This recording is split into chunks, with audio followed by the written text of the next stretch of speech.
So, welcome. I'm Ruben Bäumer. I'm the former young leader of last year, and I'm happy to be here. I'm also a social entrepreneur and R&D engineer in my daily life. And I'm here with Peter Wollaert. Peter, can you introduce yourself? Hello, everybody. I'm Peter Wollaert. I'm Managing Director of CIFAL Flanders. We are one of the 16 training centers affiliated with the United Nations Institute for Training and Research. We are based here in Antwerp, Belgium, and our task is to organize trainings for leaders in society, for governmental leaders on the Agenda 2030. So, Peter, since we're both Belgian, how is the SDG situation in Belgium? Well, based upon what we could experience last 1.5 years now, during the trainings, we can say that there is a lot of enthusiasm about this agenda. So with this agenda, we can reach new groups, new target groups in society that till now were almost not involved in the debate on sustainable development. Secondly, with this agenda, we can go more in depth into the topic of sustainable development because it's a holistic agenda. So that means, for example, with company groups, we can elaborate on very specific topics that are not really in the front line of the debates with company leaders. For example, the link between companies and biodiversity, to mention one. So this agenda opens a lot of new debates and topics.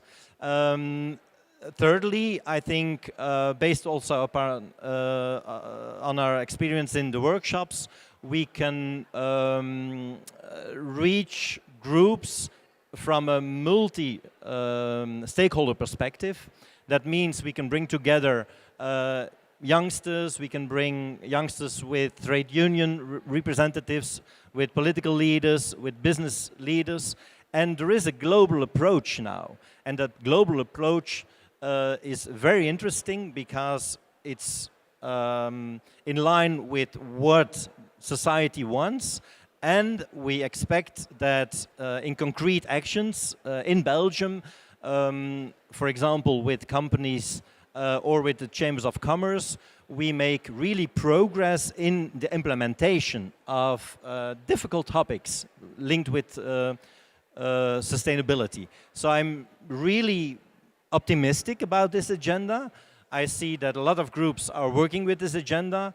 And I'm, of course, also very happy that Belgium will present the voluntary national review in July in New York to give a debriefing on what happened in Belgium last 1.5 years on the Agenda 2030. And you speak about that you give education to companies also in Belgium. How difficult is it to involve them, and what's also the challenge of like this greenwashing of that we only speak about words and not come into action? How do you solve this challenge in your education then? Okay, the challenge is how to use this agenda in a holistic way. It's a broad agenda, a lot of topics. So it's important, I think, that we start in our trainings by using the 5 Ps, by stressing that this agenda is a new definition on sustainable development, dealing not only with the P of people, planet and prosperity, but also dealing with the P of partnership and peace. So this is the first challenge where we work on. Secondly, when we work with companies, I think it's very important to link this agenda of sustainable development with the human rights agenda. This is an operational human rights agenda, so we can link sustainability efforts of companies through their potential collaboration and potential influence in the field of strengthening human rights locally and globally. So what we do at the moment is in the workshops trying to implement in a very strategic way the goals in the business case of a company. That means linking this agenda with the KPIs, with the key performance indicators of a company. It's tough, but I think it's the only way to go forward. So I'm, based upon our evaluations of last sessions, I think a lot of companies understand the urgency of this agenda. So there is an ownership of this agenda. They are convinced that the topics that are brought up in this agenda are of importance and that there is an urgency. So there is the ownership. Secondly, we see that there is the idea of taking action is taken seriously. They want to take action, really. They want to put this agenda into concrete actions. The challenge, I think, is how to link these actions with international cooperation. So in which way companies can also be more supportive in the framing of development cooperation, of supporting other companies, organizations, even governments from an international perspective and from a perspective of solidarity. In which way, for example, companies from Belgium, from Europe, can help through the supply chain, through their export and investment policy, in strengthening this agenda also in low-income countries, etc. So I see a lot of potential. But would you really stop a training if you see that you cannot go into action? Did it happen already? Well, okay.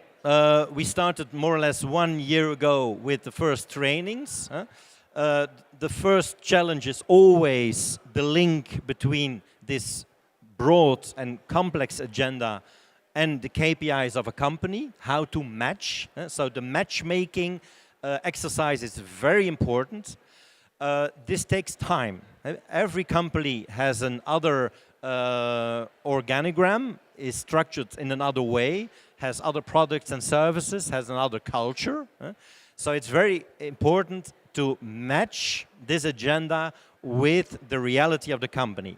That's one. And then secondly, when the match is made, we need to have a very concrete business plan, really a business plan based upon this agenda. That means we need to check which topics are of urgency, which topics we really need to tackle, because, for example, based upon societal expectations. Secondly, is there enough expertise inside the company to elaborate on new topics? If not, which partners we can attract to work together? And thirdly, of course, and maybe the bottom line, who will pay for all this? Because, of course, implementing this agenda asks money. A lot of money, not only in the company, but also in society. So it's also a question of investments. Where will a company invest in for the next coming years to come? So I think those are the three challenges. We see a step-by-step approach that most of the companies are willing to think outside the box, really leave the comfort zone and try to implement new things into their strategy based upon the topics of the agenda. Okay, and then we're speaking a lot about companies now, and the importance of that is clear. But one last question maybe, how can just simple people, young people, how can they contribute to this agenda, in your opinion? Okay, I think this agenda is really a very important agenda for young people, because young people at the start of their career have the ability now to use a global framework that is also locally approved by countries in the first steps of their work in companies, in organizations, in politics. for the next 30 years to come. So this is, I think, very important. How they can use it, I think, first of all, it's a very inspirational text. It can inspire you on a private level, really for your personal life. Where do you want to make the difference as youngster in this agenda? Where you will tackle some of the issues in your personal life. So this is about the legacy of the young generations. What will be your personal legacy based upon this agenda? And of course, secondly, you can adapt this agenda in your professional life. How you can integrate those topics based upon the norms and the values of your personal convictions based upon this agenda into your professional career planning. Will you use this agenda also in searching for a job, in creating social businesses when you are there as social entrepreneur? Will you challenge new companies when you have interviews, job interviews, to say, okay, I'm interested in this job, but do you take into account also this Agenda 2030? Is this of importance for you? So I think, and on a private level and on a professional level, young people can really make the difference in achieving these goals. Thank you, that's very inspiring. I think we have to end up here, so thank you for the conversation. Okay, thank you very much.